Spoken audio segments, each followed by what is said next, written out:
उत्तर प्रदेश के मुख्यमंत्री श्री योगी आदित्यनाथ जी एक बड़बोले मुख्यमंत्री हैं, ये सब जानते हैं। लेकिन नेता को बड़बोलापन भी सोच समझ के करना चाहिए। कोई ऐसी बात नहीं कहनी चाहिए जो जुबान से निकलने के बाद जिसका जवाब देना मुश्किल हो। 29 मई को माननीय मुख्यमंत्री योगी आदित्यनाथ जी मऊ में थे और मऊ में उन्होंने बड़े गर्व के साथ ये घोषणा की कि अब यूपी अपराध विहीन हो चुकी है, अपराधी विहीन हो चुकी है, माफिया विहीन हो चुकी है और यूपी में अब किसी की हिम्मत नहीं है कि कोई गुंडा किसी हिंदू को धमका दे। यूपी में अब कोई गुंडा किसी हिंदू को धमका नहीं सकता। तो पहली बात तो यही आश्चर्यजनक है कि संवैधानिक रूप से चुन के आया एक मुख्यमंत्री, भारत के संविधान की शपथ लेकर मुख्यमंत्री बना व्यक्ति अपराध के मामले में भी हिंदू मुसलमान प्रयोग कर रहा है। अगर योगी जी हिंदू को कोई नहीं धमका सकता तो आप ये कहना चाहते हैं कि बाकी लोगों को धमका सकता है? और अगर ऐसा है तो फिर हमारे संविधान के अनुच्छेद 14 का क्या होगा, जो कहता है कि भारत के राज्य क्षेत्र में किसी व्यक्ति को विधि के समक्ष समता या विधियों के समान संरक्षण से वंचित नहीं करेगा। ये भारत के संविधान का अनुच्छेद 14 है, जो कहता है कि फिर से सुने, आप गौर से सुने, जिन्होंने संविधान नहीं पढ़ा है वो सुने इसे, कि भारत के राज्य क्षेत्र में किसी व्यक्ति को विधि के समक्ष समता या विधियों के समान संरक्षण से वंचित नहीं करेगा। इसका अर्थ है कि कानून के सामने सब बराबर हैं।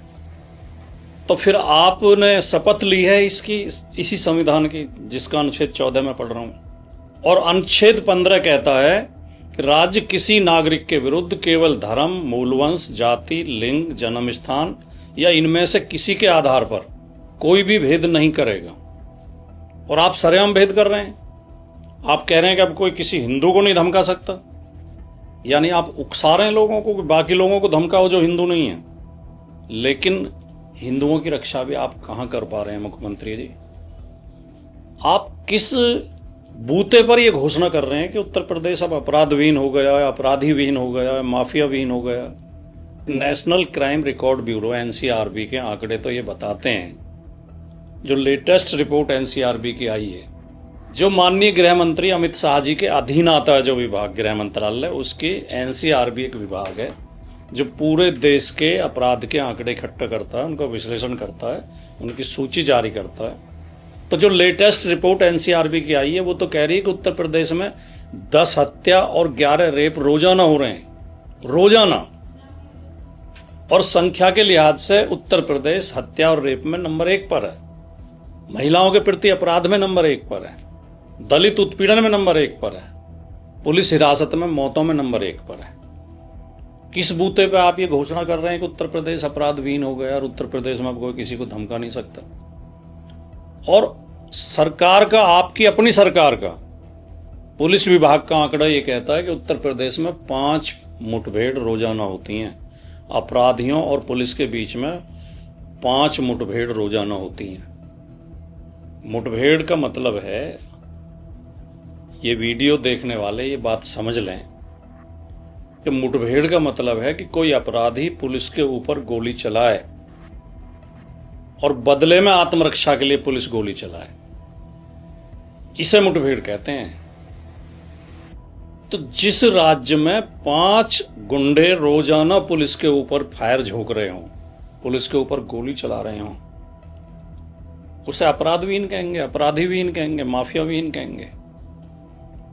और इन पुलिस मुठभेड़ों में 3 पुलिसकर्मी रोजाना एवरेज औसतन रोजाना 3 पुलिसकर्मी घायल हो रहे हैं उत्तर प्रदेश में। यानी 5 जगह गोली चलाई जा रही है जिनमें 3 पुलिस वालों को लग रही है।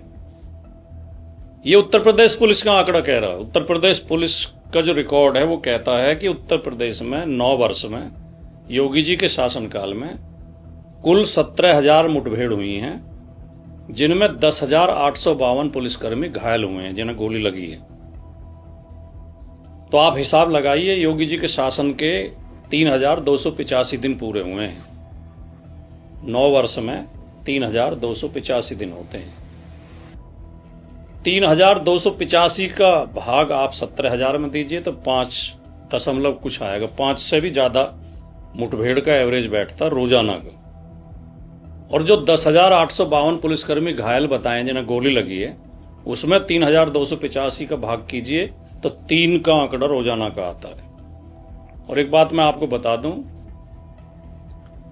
कि अपराधी बहुत मजबूरी में पुलिस के ऊपर गोली चलाता। बड़े से बड़ा अपराधी, बड़े से बड़ा क्रिमिनल, खूंखार से खूंखार अपराधी भी पुलिस के ऊपर गोली चलाने से पहले 10 बार सोचता है।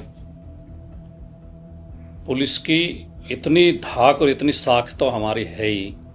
अपराधी ये मानते हैं कि अगर किसी पुलिसकर्मी को गोली लग गई तो पूरे प्रदेश की पुलिस उसके पीछे पड़ जाती है और उसे मार के छोड़ती है। तो इसलिए अपराधी आम तौर पे गोली चलाते नहीं पुलिस के ऊपर। लेकिन अगर योगी जी आपके शासन में 5 अपराधी रोजाना पुलिस पे गोली चला रहे हैं तो इसका मतलब इस प्रदेश में जंगल राज है। फिर अपराधियों में पुलिस का कोई भय नहीं है। या तो आपके आंकड़े झूठे हैं या ये पुलिस मुठभेड़ झूठी है। फिर आप फर्जी मुठभेड़ करा रहे हैं। फिर लोगों को हाथ बांध कर गोली मारी जा रही है। वरना इतनी हिम्मत ही नहीं है अपराधियों की कि 5 अपराधी रोजाना पुलिस के ऊपर गोली चला दें। तो आपके अपने आंकड़े जो कह रहे हैं कि 5 अपराधी रोजाना पुलिस के ऊपर गोली चला रहे हैं और 3 पुलिसकर्मी रोजाना गोली लगने से घायल हो रहे हैं, रोजाना, डेली।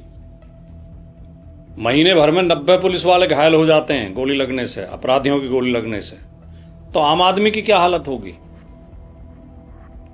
और योगी जी, आप जिस दिन ये घोषणा कर रहे थे 29 मई को मऊ में कि अब किसी गुंडे की हिम्मत नहीं है जो हिंदुओं को धमका दे और उत्तर प्रदेश अपराध मुक्त हो चुका है, जो ये अहंकारपूर्ण घोषणा कर रहे थे आप, उस सप्ताह में ही 29 मई के आसपास 2 दिन पहले 2 दिन बाद के 5-6 दिन की घटना मैं आपको बताऊं उत्तर प्रदेश की, जो बहुत चिंताजनक घटना है। गाजियाबाद में सूर्या नाम के युवक को चाकुओं से गोद के उसकी हत्या कर दी गई।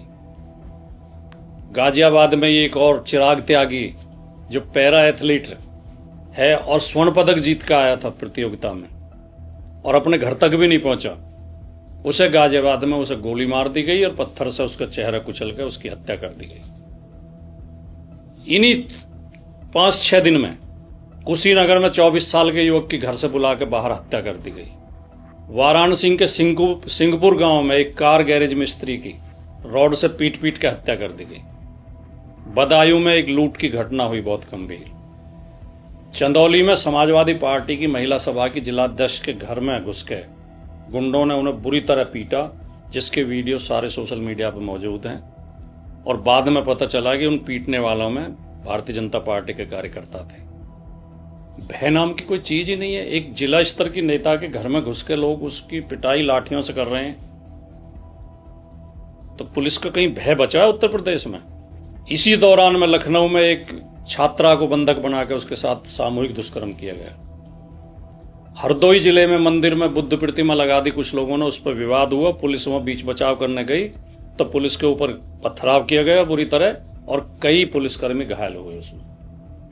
मथुरा में परिक्रमा मार्ग जो उसके ऊपर भंडारे को लेकर 2 पक्षों में विवाद हो गया, दोनों के ऊपर बीच में झगड़ा हुआ, लाठी डंडे चले और फिर गोली चली और 30 मिनट तक धुआंधार गोली चलती रही और 4 लोगों को गोली लगी और दर्जन भर लोग घायल हुए हैं उसमें।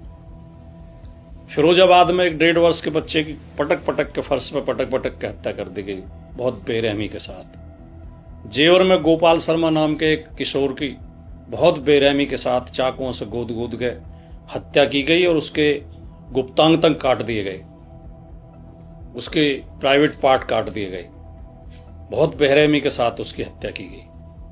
लखनऊ के गोमती नगर में रिटायर्ड एडिशनल डायरेक्टर के घर में 1 करोड़ रुपए की चोरी हुई इसी दौरान में। नोएडा में चाकू से जो है गोद के हत्या कर दी गई एक लड़के की। ग्रेटर नोएडा में वैदपुरा गांव में गोली मार के एक नौजवान की हत्या कर दी।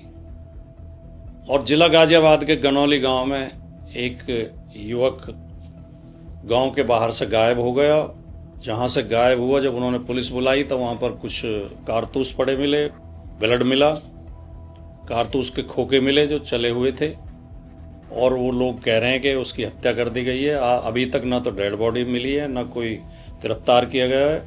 जिस समय मैं ये वीडियो बना रहा हूँ इस समय तीसरा दिन है आज। 3 दिन में पुलिस खाली बैठी है, कोई गिरफ्तारी नहीं हुई है, जबकि नेम्ड FIR है। उनके परिजनों ने नाम लिखवाए हैं कुछ जिन पर उन्हें संदेह है, और पुलिस किसी एक आदमी को भी अभी तक, इस समय तक जब मैं ये वीडियो बना रहा हूँ, पुलिस किसी को पूछताछ के लिए भी नहीं उठा पाई है। ये अपराध मुक्त प्रदेश है, ये अपराधी विहीन राज्य है, ये माफिया विहीन राज्य है। और अभी पिछले सप्ताह ही हाईकोर्ट ने 19 नाम आपको दिए थे, उत्तर प्रदेश सरकार को। 19 ये दबंग लोग जो बाहुबली हैं, जो लोगों को डराते धमकाते हैं और जिनके खिलाफ दर्जन दर्जन भर मुकदमे का दर्ज हैं, हत्या का प्रयास, लूट, धमकी जैसे गंभीर अपराधों में मुकदमे दर्ज हैं। 19 लोगों के आप जो विवरण मांगा हाईकोर्ट ने कि इनके किस किस के पास लाइसेंसी हथियार हैं, और उसमें अभी तक पुलिस ने क्या कार्रवाई की है। जब इनके खिलाफ इतने मुकदमे दर्ज हैं तो इनके लाइसेंस रद्द क्यों नहीं किए गए। और ये विवरण कई बार हाईकोर्ट मांग चुका है और आपकी सरकार ये विवरण नहीं दे रही है। और ये कौन लोग हैं 19 जिनके हाईकोर्ट ने नाम लिख के पूछा है कि इनके डिटेल दीजिए। इनमें रघुराज प्रताप सिंह हैं, धनंजय सिंह हैं, सुशील सिंह हैं, ब्रजभूषण सिंह हैं, विनीत सिंह हैं, अभय मरहद हैं, सुजीत सिंह बेलवा हैं, उपेंद्र सिंह हैं, पप्पू भोकाली है, इंद्रदेव सिंह हैं, सुनील यादव है, फरार अजीम है, बादशाह सिंह है, संग्राम सिंह है, सल्लू सिंह है, चुलबुल सिंह है, सनी सिंह है, छन्नू सिंह है और उदयबान सिंह है। और इनके नामों से कुछ अंदाजा जो सुनने वाले लोग लगा सकते हैं। और आपकी खुद की उत्तर प्रदेश पुलिस की वेबसाइट पे 32 इनामी अपराधियों के नाम घोषित हैं जो फरार हैं, और जिनके ऊपर 50,000 से लेकर 5-5 लाख तक का इनाम है। 32 अपराधी ऐसे हैं जो पुलिस रिकॉर्ड में फरार हैं, और पुलिस की वेबसाइट पर खुद पुलिस महानिदेशक की ओर से ये नाम, इन पर इनाम घोषित किए हुए हैं उत्तर प्रदेश में। इनमें 8 अपराधी तो ऐसे हैं जिनके ऊपर 5-5 लाख के इनाम हैं। बदन सिंह उर्फ बद्दो, दीप्ति बहल, भूदेव, राशिद नसीम, अरमान, गुड्डू मुस्लिम, साबिर। और 10 लोग ऐसे हैं जिनके 2.5 लाख, 3 लाख, 1.5 लाख, 1-2 के ऊपर 1.5 लाख है, एक के ऊपर 3 लाख है, बाकी सबके 2.5 लाख रुपए इनाम है। अमन कुमार, हरीश, आलोक कुमार उर्फ अंबानी, सुमित, मनीष सिंह उर्फ सोनू, राघवेंद्र यादव, रामशरण, दिनेश कुमार सिंह, अनुज कनौजिया, आनंद मोहन, अतौर रहमान उर्फ सिकंदर और शहाबुद्दीन। और 14 नाम इनमें ऐसे हैं जिनके ऊपर 50-50 हजार रुपए का इनाम है। विनोद कुमार, सलीम उर्फ मुख्तार शेख, संजीव नल, सुधीर उर्फ महकार सिंह, रामनरेश ठाकुर, विश्वास नेपाली, सुनील यादव, अजीम अहमद, मनीष सिंह, बहारुद्दीन, पिंटू उर्फ रुद्रेश उपाध्याय और आफ्ताब आलम। तो माननीय मुख्यमंत्री जी, आप किस बूते पर उत्तर प्रदेश को अपराध मुक्त घोषित कर रहे हैं? उत्तर प्रदेश में अपराध सबसे ज्यादा हो रहे हैं, 10 हत्या, 11 रेप रोजाना हो रहे हैं। उत्तर प्रदेश हाईकोर्ट आपसे दबंगों की सूची मांग रहा, आप उनका विवरण नहीं दे रहे। उत्तर प्रदेश में अपराधी 5-5 लाख के इनामी अपराधी खुले घूम रहे हैं, पुलिस उन्हें तलाश नहीं कर पा रही है। तो किस बूते पर आप ये घोषणा कर रहे हैं? तो आप केवल भाषणों से कानून व्यवस्था में सुधार नहीं होता है। अगर कानून व्यवस्था सुधारनी है तो पुलिस को सुधारना पड़ेगा, पुलिस की कार्यप्रणाली सुधारनी पड़ेगी और जनता के अंदर विश्वास कायम करना पड़ेगा। नमस्कार, जय हिंद।